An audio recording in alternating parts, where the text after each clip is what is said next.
Hello and welcome to ISTV English News. I'm Dhanya. Let's take a look at the top story first. Without culture and history, we cannot join the race for development, says Gaikangam. The news in detail. If we have to join the race for development, we mustn't forget our own culture and history. This was stated by Deputy Chief Minister Gaikangam during the celebration of the 4th Foundation Day of Southeast Asian Cultural Organization, SICO, today.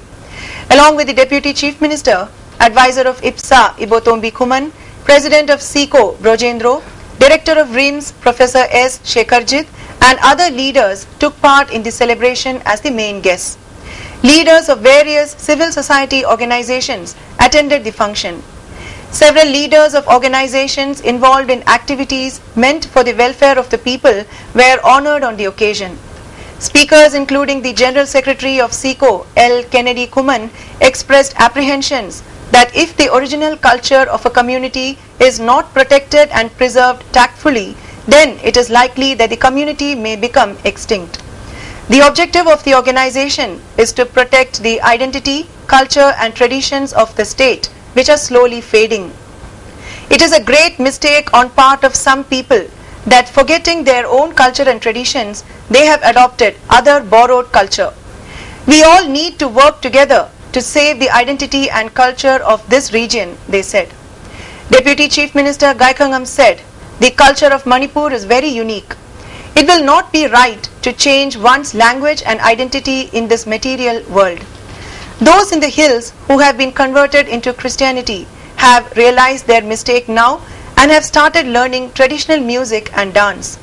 Such trend is being faced in the valley as well. Efforts to save culture and traditions shouldn't be stopped, howsoever late it may be. At the same time, one should give up the misconception that those who speak mother tongue are uncivilized, Gaikangam said.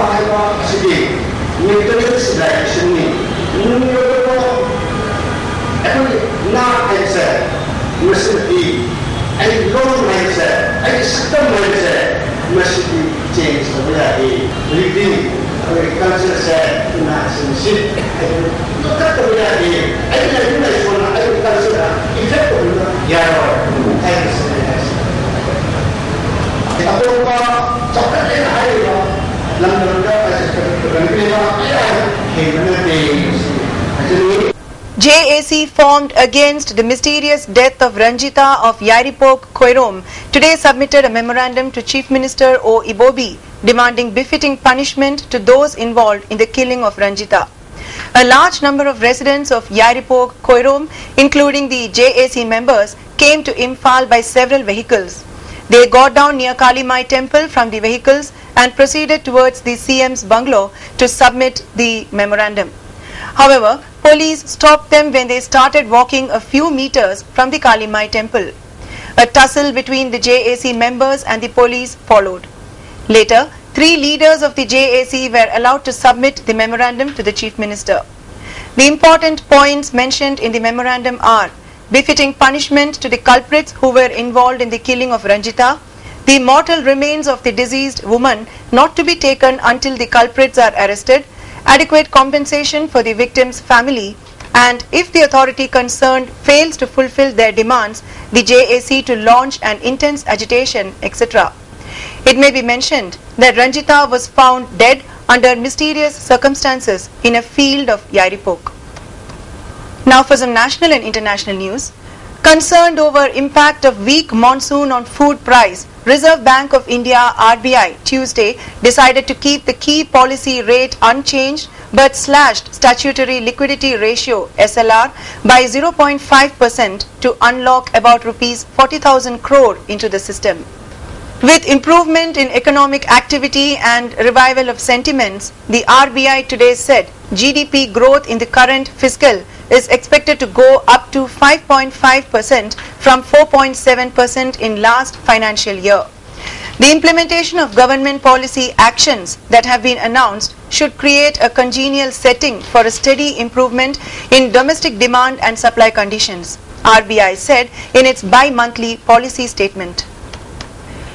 Indian Prime Minister Narendra Modi Tuesday congratulated sportspersons who won medals in the just concluded Commonwealth Games in Glasgow, saying they have made the country proud. The performance of our athletes in the 2014 Commonwealth Games has made us proud. Congratulations to the medal winners, he said in a statement. India bagged 64 medals and ranked 5th in international sporting event. The deadlock over the Union Public Service Commission UPSC Civil Service Aptitude Test continues, with political parties indulging in blame game over the issue. While the opposition parties are demanding clarity over the centre's stand on the issue, the Bharatiya Janata Party has blamed the Congress and the previous United Progressive Alliance UPA government for the mess. The government took a step after a lot of consideration and thought. This problem was started by Congress and UPA. Now the NDA and BJP has come up with a proper solution for that, BJP leader Mukhtar Abbas Naqvi said. Amid uproar in Parliament, North Indian parties like the Samajwadi Party demanded scrapping of CSAT altogether, while parties like the DMK and AIA-DMK are insisted that the decision of the government discriminates against students from non-Hindi speaking states. They are demanding that the exam be allowed in other Indian languages as well. In a move to end the ongoing deadlock over government formation in Delhi, the Supreme Court directed the centre to resolve the matter. The Apex Court has asked the centre over what steps has it taken to facilitate the formation of a government in Delhi. Directing the central government to end the deadlock soon, the SC questioned why the MLAs should be sitting at home.